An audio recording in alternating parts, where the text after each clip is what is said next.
Welcome to The Explainer. I'm absolutely thrilled to have you here today, because we are diving into a literal masterclass in world building.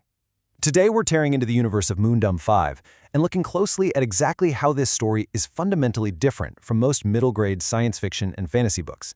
If you've ever read a book where a young hero just, magically gets a wand and a destiny handed to them, get ready to have everything you know turned completely upside down.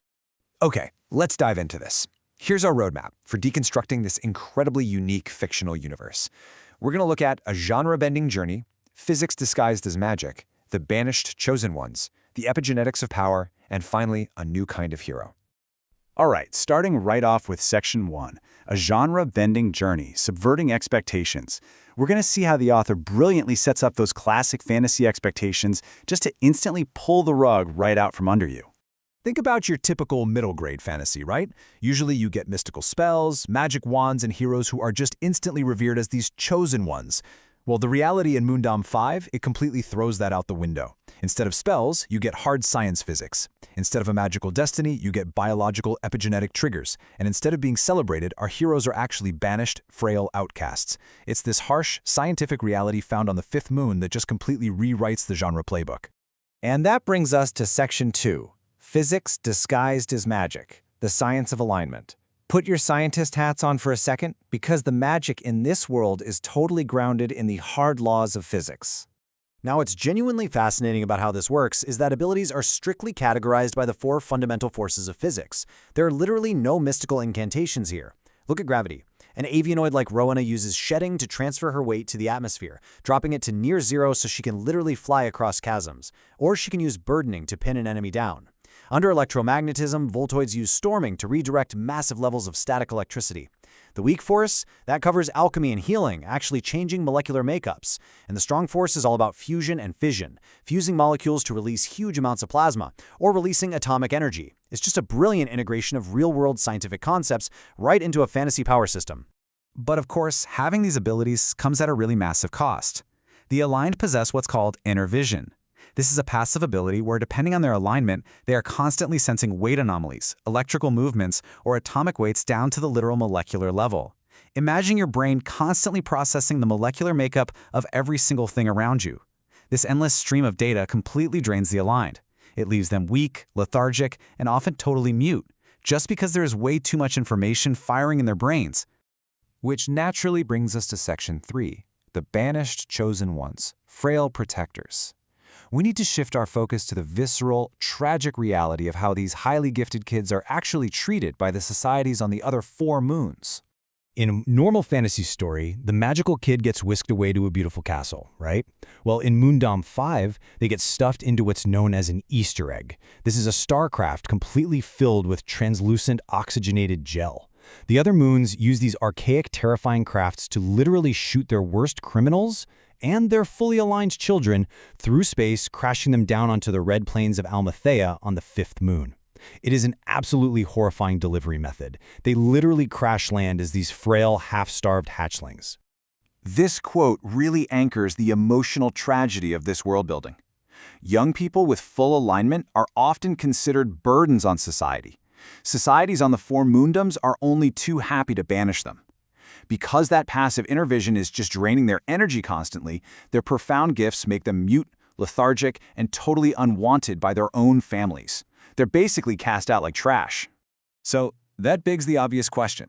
How exactly do these frail, mute outcasts, who literally crash land in pools of gel, survive to become the powerful, robust protectors of MoonDom 5? To answer that, let's move right into Section 4, the epigenetics of power, biology over potions.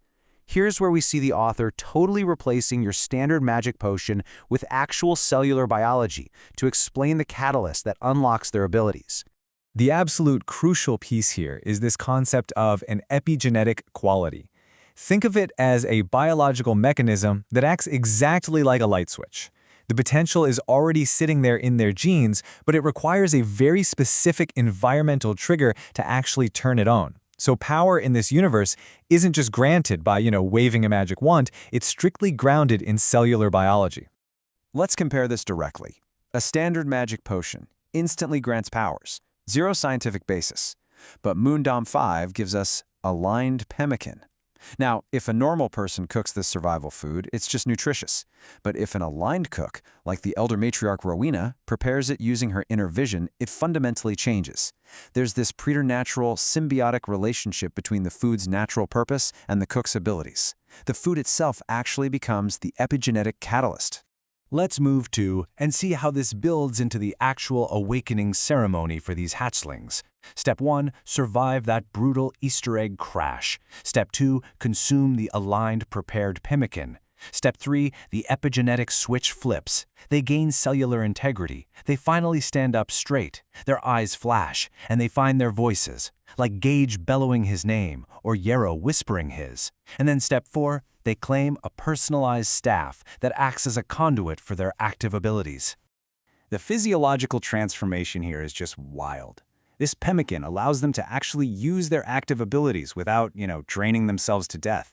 It massively increases their cellular integrity, giving them heightened reflexes, fractionally higher strength, and serious endurance. It even gives them highly resistant health and slows the aging process so much that they can live up to 3 times longer than a normal human. It literally takes them from frail burdens to these robust, nearly immortal guardians. All right, finally, let's look at Section 5, a new kind of hero, the synthesis of elements. We're going to tie all these unique scientific world-building elements together through our protagonist, Ella.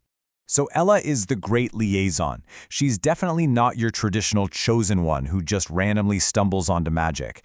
Instead, she's a really rare genetic bridge between the unaligned underground cavers and the fully aligned protectors living up in the palace. Her empowerment is an expression of her very specific genetic heritage, which has been passed down through generations of engineers and messengers. And this brilliantly illustrates the scientific framing we've been talking about. Just listen to how Rowena discusses the previous great liaison. She says, I suppose you could say he was in between a caveran and aligned. The phenotypes manifested in several ways. Notice the language there. She doesn't say his magical aura or his destiny. She says the phenotypes manifested. Ella's abilities are the direct result of observable physical traits stemming from her genetic makeup. So Ella's unique phenotypic traits manifest in some highly specific ways. Unlike normal cavers, she can actually access aligned tools. She displays this special kind of synesthesia, like a fascinating overlap of senses. If you look under a specialized microscope, her cellular integrity actually shows visibly thicker cell membranes than unaligned cavers. And because of these strict biological advantages, once her abilities are kickstarted by the pemmican, she can actually pilot an ancient shuttle and physically see the slip, which allows her to fly. It perfectly synthesizes everything this explainer is about: biology over mysticism. Which brings us to a final thought I want to leave you with. By replacing mystical destiny with hard physics and cellular biology, how does MoonDom 5 fundamentally redefine our expectations of what young adult fantasy can actually achieve? Well, it proves you absolutely do not have to sacrifice the wonder of a fantasy world just to ground it in intelligent, logical science. I highly recommend diving into this world for yourself to see how all these pieces fit together. Thanks so much for hanging out with me for this explainer. And remember, keep questioning the tropes.